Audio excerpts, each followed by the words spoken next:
Hello friends, welcome to my channel. आज हम एक बहुत इंपॉर्टेंट टॉपिक पढ़ेंगे, that is unemployment in India. आज इतने युवा बेरोज़गारी के दौर पर गुजर रहे हैं, कारण क्या है और इसके क्या क्या सिग्निफिकेंस आपको दिखने को मिलेगा जब आप मेंस के पॉइंट ऑफ व्यू से आप समझेंगे अनएम्प्लॉयमेंट क्या है, अभी क्या इसका करंट सिनेरियो है, कौन कौन सी ऐसी रिपोर्ट्स है जो अनएम्प्लॉयमेंट को फोकस करती है, पब्लिश करती है, क्या क्या कॉजेज़ हैं, क्या मेजर्स हैं और क्या वे फॉरवर्ड है। तो आज हम इन सभी टॉपिक्स को, इन सभी कोर पॉइंट्स को डिस्कस करते हैं। सबसे पहले हम देखते हैं कि अनएम्प्लॉयमेंट होता क्या है। अब आप जैसे जानते हो कि अनएम्प्लॉयमेंट का मतलब ये होता है कि जो कोई एक पर्सन है, लेट से कोई एक पर्सन है, कोई या कोई सभी कोई पब्लिक हो, इफ़ ही और she is able to do work, या आप कह सकते हो ही और she is capable, she has the capability, इनके पास पोटेंशियल होती है काम करने की, but yet they don't get job, इसको हम बोलेंगे अनएम्प्लॉयमेंट। ये लेमन टर्म्स में आपको समझा रहा हूँ। This is an economical term.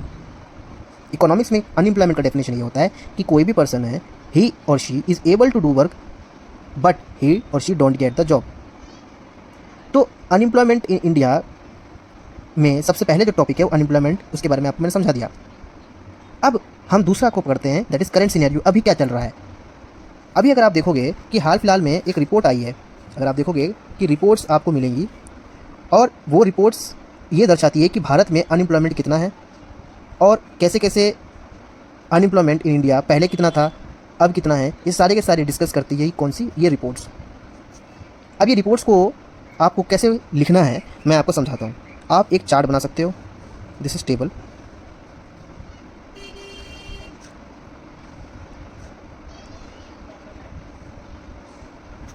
एक तरफ आप लिख दो रिपोर्ट्स कि कौन कौन सी जो है रिपोर्ट्स हैं, और यहाँ पे आप लिख सकते हो रिपोर्ट्स बाय ऑर्गेनाइजेशंस, और एक तरफ आप ये लिखो कि इसकी क्या स्टैटिस्टिक है।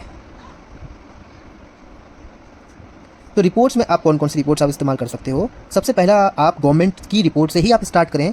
सबसे पहला है आपका PLFS, periodic labour force survey. दूसरी रिपोर्ट पब्लिश कर रहा है दैट इज़ CMIE। तीसरी रिपोर्ट CSDS, और चौथी रिपोर्ट जो वर्ल्ड वाइड प्रचलित है दैट इज़ ILO की रिपोर्ट, इंटरनेशनल लेबर ऑर्गेनाइजेशन की रिपोर्ट।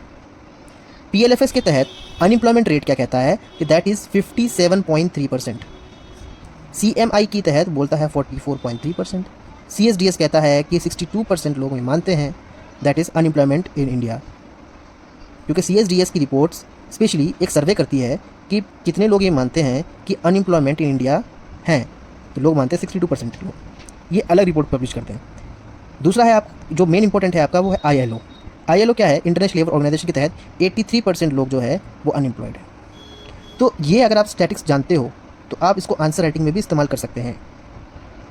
ये आपने बना दी रिपोर्ट, इसको आप और तरीके से भी बना सकते हैं, चार्ट फॉर्म में भी बना सकते हैं। गोला बना दीजिएगा इस तरह से गोला बना दीजिएगा, 4 पार्ट कर दीजिएगा।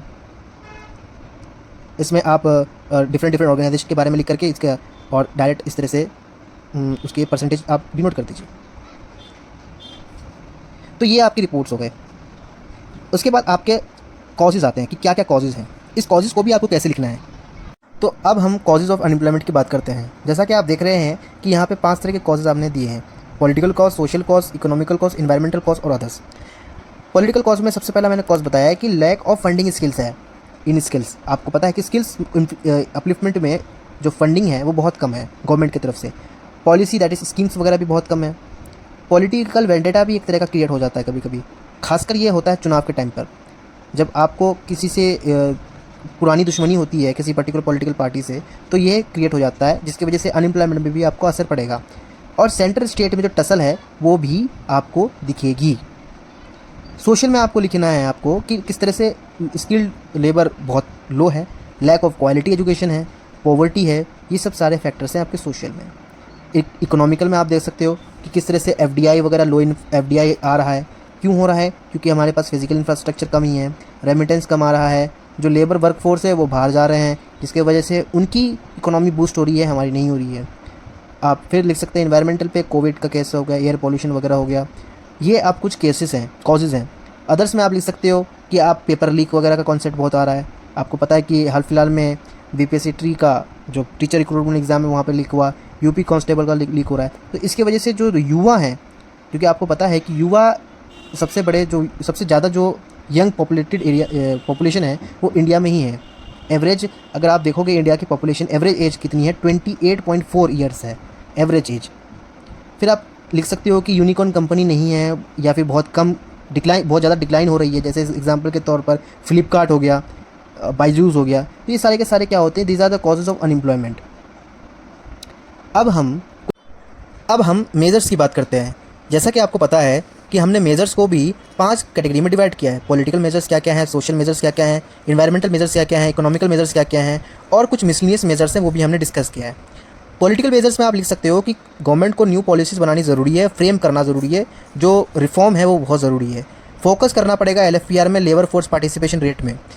सोशल में आप लिख सकते हो कि वुमेन को अपलिफ्ट करना ज़रूरी है। जैसा कि आप जानते हो अकॉर्डिंग टू रिपोर्ट 9 to 10% ही वुमेन एम्प्लॉयड है due to several reason, for example safety concerns के लिए उनको वेजेस कम मिल रहे हैं, n number of causes. Second है आपका encourage employment in rural areas. आपको पता है कि बहुत ऐसे लोग हैं जो रूरल एरियाज़ में, जो ग्रामीण क्षेत्र में रहते थे, अब वो अर्बन एरियाज़ में शिफ्ट कर रहे हैं। क्यों? क्योंकि वहाँ पर बहुत सारी कमियाँ हैं। तो उन कमियों को अगर हम दूर करेंगे तो लोग पलायन नहीं करेंगे ग्रामीण क्षेत्र से शहरी क्षेत्र में। तीसरा है आपका इन्वायरमेंटल में आप लिख सकती हो कि ग्रीन टेक्नोलॉजी का इंडस्ट्रीज़ में ज़्यादा इस्तेमाल किया जाए ताकि जो लोग हैं जो पॉल्यूशन से भाग रहे हैं वो ना भागें। उसके बाद इकोनॉमिकल मेजर्स में आप लिख सकते हो इंफ्रास्ट्रक्चर ज़्यादा मैक्सिमाइज़ किया जाए, और एफडीआई को इन्वेस्ट करने के लिए जो इंफ्रास्ट्रक्चर की ज़रूरत है उसको गवर्नमेंट को ध्यान रखना पड़ेगा in terms of economical arena. और अदर्स में आप लिख सकते हो कि कैसे हम आर्टिफिशियल इंटेलिजेंस का इस्तेमाल कर सकते हैं। जैसे आपको पता है वर्क फ्रॉम होम, तो वर्क फ्रॉम होम से आपको क्या हो सकता है, एम्प्लॉयमेंट जनरेट हो सकता है। तो ये कई सारे मेजर्स हैं। आई होप आप सबको समझ में आया होगा। Thank you for watching.